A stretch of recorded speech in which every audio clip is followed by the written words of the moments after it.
Minnetonka. I'm David Law, Superintendent of Minnetonka Schools. Thank you for joining us for this episode of our district podcast, Ahoy, Minnetonka. Today we're talking about the Minnetonka Public Schools Foundation, which has been providing incredible support for our district for nearly 40 years. Joining us today is Jill Howe, President of the Minnetonka Foundation, and Amy Grady, the Chair on the Foundation Board. Welcome, and please take a little bit of time to talk about yourself and your connection to the Foundation. Jill? Yeah, thank you, David. Today, I just wanted to share that I'm happy to be here, and this is my 4th year with the Foundation, the 3rd year as Executive Director. And my background is really in banking and business finance, but I've had a lot of experience in event planning and was able to be a lead on a lot of the clubs and teams that my 4 children that graduated from Minnetonka were a part of, and got to do a lot of fundraising and event planning, which was very exciting. So I really enjoy pursuing my passion for students and for education now through the Foundation, and planning events, fundraising, and getting to manage the day-to-day operations of the Foundation. Seems like a perfect background to be the director of a fundraising and education and event organization, so thank you. Yeah, it fits well. Amy, you're the chair of the board. Yeah, thank How'd you get involved? Yeah, so I'm Amy Grady. I have 2 kids in the district. I have a 6th grader and an 8th grader, both at MME and Chinese immersion. When we moved here in 2013 from out of state, I got involved immediately in the PTO at MCEC and then at the PTA at Scenic Heights. It was a great way to get involved in the community, learn about the schools, and meet other families and friends. So when I found out about the foundation, wanted to get involved just because it was kind of an extension of what I've been doing at the other 2 schools, and I really enjoyed it. So this is my 6th year on the foundation. This is my 2nd year as chair. Thank you. Yeah, thank you. Yeah, it's been a lot of fun. I get the pleasure of leading our 19 volunteer trustees, as well as the 2 members of staff we have. And really help them with the overall financial and strategic planning, and have just so enjoyed it. So I'm going to break this down. Part of it is how do we raise funds, and then how do we spend it? Let's start with the fundraising part. What are the fundraising activities of the foundation? When do they happen throughout the year, and what might not the public know about them? Jill? So I guess we have 4 areas of fundraising that we do. Individual giving is obviously the largest one and probably the most important. We also have corporate giving and corporate partnerships that we combine with local businesses in the area. Then we do teacher appreciation sales that are 3 times throughout the year, and then we obviously have in-person events and ticket sales that are major fundraisers. And some of those events are obviously Dream Makers that's coming up. We do some other adult-child garden dance that's in the spring. And then our teacher appreciation sales that hit in the back to school, in the winter, and then also in the spring. Amy, I had talked, as Jill mentioned, Dream Makers. One of the big events coming up on February 3rd, just this Saturday, is Dream Makers. How long has that been going on? What is a Dream Makers event? What should attendees expect? What should the public know? Yeah, absolutely. So we celebrated last year our 20th anniversary of Dream Makers. So this year is our 21st anniversary. And it's a night of both fundraising and fundraising. It's a super fun event for Minnetonka parents, staff, and community adults. This year, we are at Equestria West, which is part of Bavaria Downs in Chaska, and it's just a really fun night. It's action-packed. It starts with a reception where we can play games. All the money that's raised from these games goes directly to our teacher grants and fundraising, as well as we have a live portion of the program where we have an MC and a live and silent auction, which is where we also raise money. We also have a really exciting part of the live event, which is our Fund to Dream, which is where we raise a ton of money for teacher grants, which is kind of the heart of what we do, and what I think if you ask most trustees what they would say they may enjoy most about being part of the foundation, it's really getting that money for teachers. It's 100% of what we raise goes back to the teachers and goes back to the school. So it's a really fulfilling and satisfying night. Can I dig just a little bit into teacher grants? Because we raise this pot of money, or the foundation does. Teachers submit requests. How does it go from funding raised to the classroom? What filtering process? How do teachers come through that process? So there's an online application that teachers are filling out throughout the year. Obviously, we have a cutoff date for that, and as a board, we review those and work in collaboration with the district to look at those just to make sure they align with where the district is going.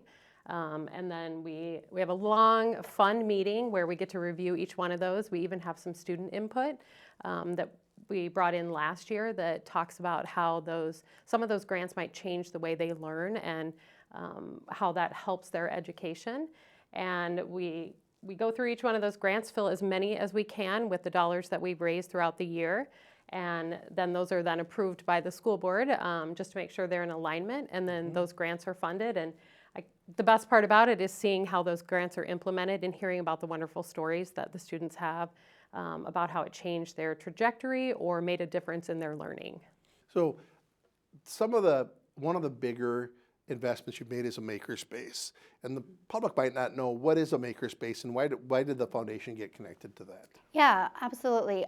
So in the spring of 2017, the foundation, using our funds from our endowment fund, was able to facilitate and finance these hands-on.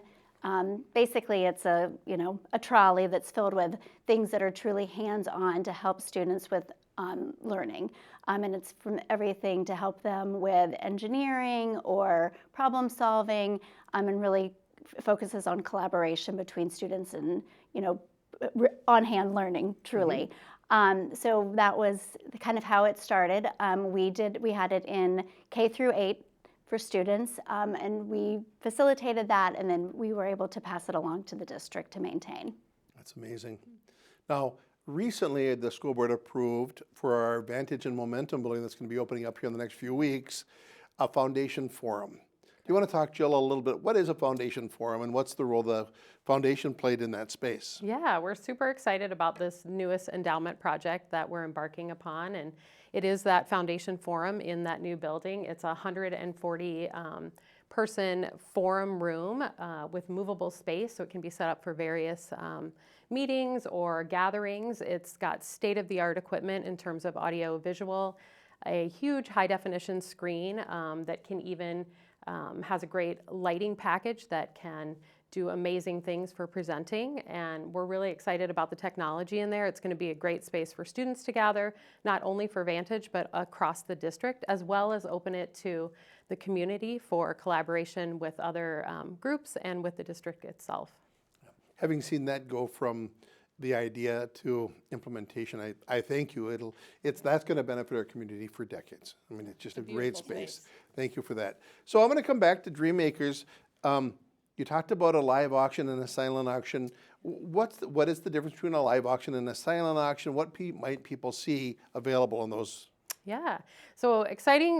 We have several new options for our live auction. So the live auction will take place during Dream Makers at the Equestria event on Saturday, February the 3rd.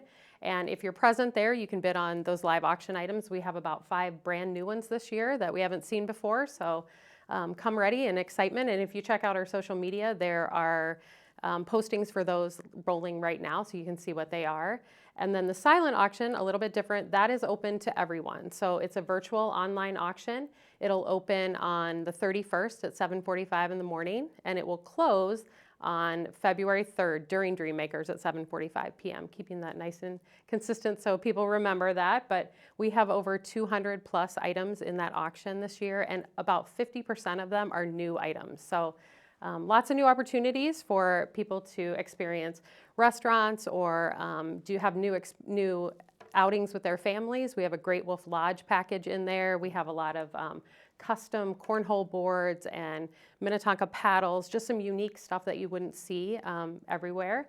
And then we've got some of the old favorites, the Minnetonka packages, the parking passes, which are highly sought after, the tailgate, and the graduation package again, and lots of sports registrations as well. So. Yeah, as someone who was fortunate enough to win something last year and through a party, it was a Kentucky Derby bin. It was so fun. It was just great. I was surprised to see how people were interested in it and what a high quality package it was.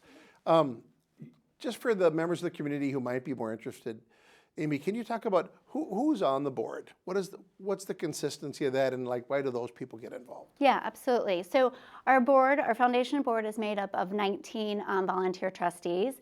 We strive to have trustee representation in every building. So this is from from the preschool to the middle schools to the high school, as well as cover people that are involved in different clubs, sports, activities, and arts, which make up our Minnetonka community. We are a hands-on working board, so we all serve on at least 2 committees.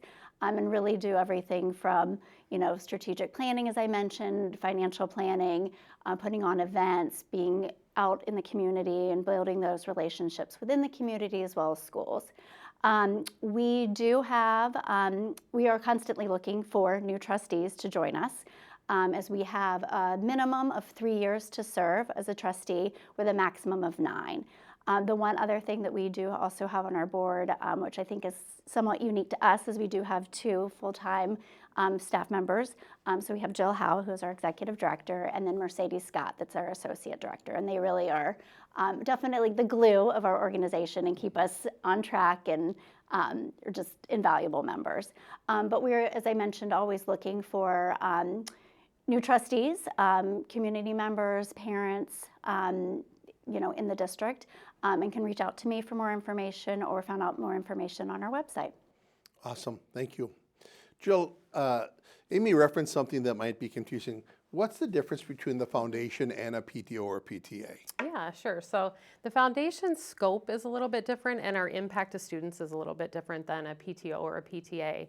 We are a 501c3 nonprofit tax-exempt organization, and when we're funding and fundraising, we're doing it for all the buildings in the district. So all 6 elementary schools, we're looking at both middle schools, the high school, the Vantage program, Momentum, MCEC, and the SAIL program. So our scope is much larger than that of a PTA or PTO.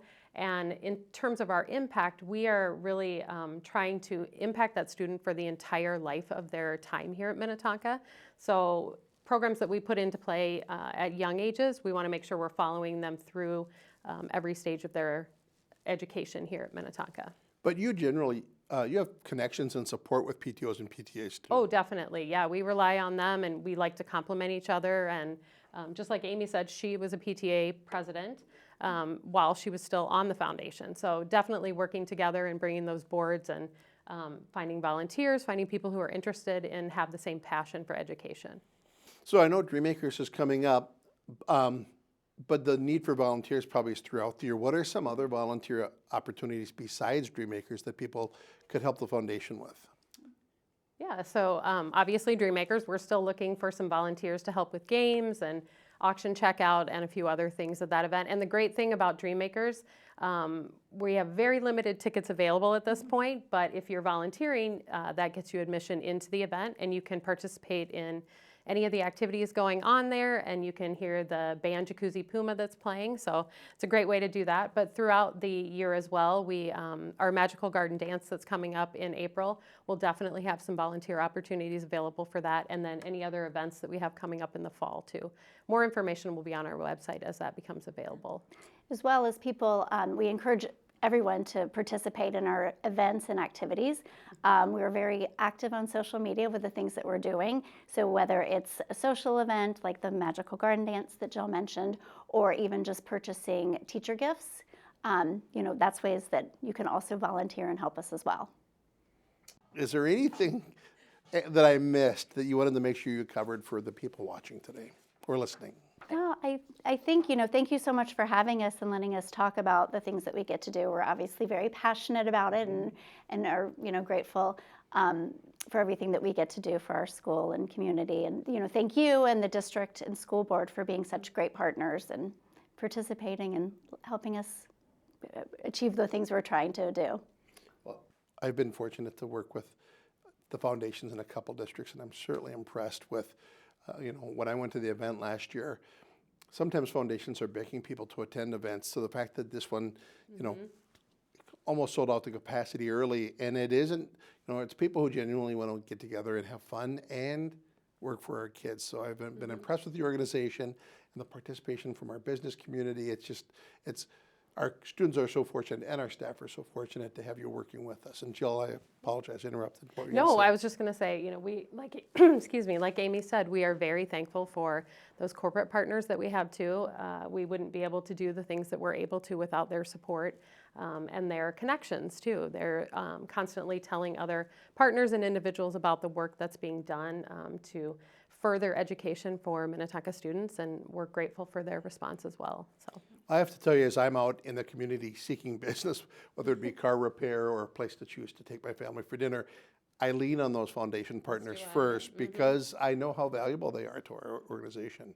I want to thank you both for being here and sharing so much about why you're involved with the foundation. And we certainly appreciate your involvement in the foundation. I want to thank you and the community for joining us and learning more about the Minnetonka Public Schools Foundation and the upcoming event, Dream Makers, on February 3rd. We look forward to seeing you again for another episode of the District Podcast, Ahoy, Minnetonka.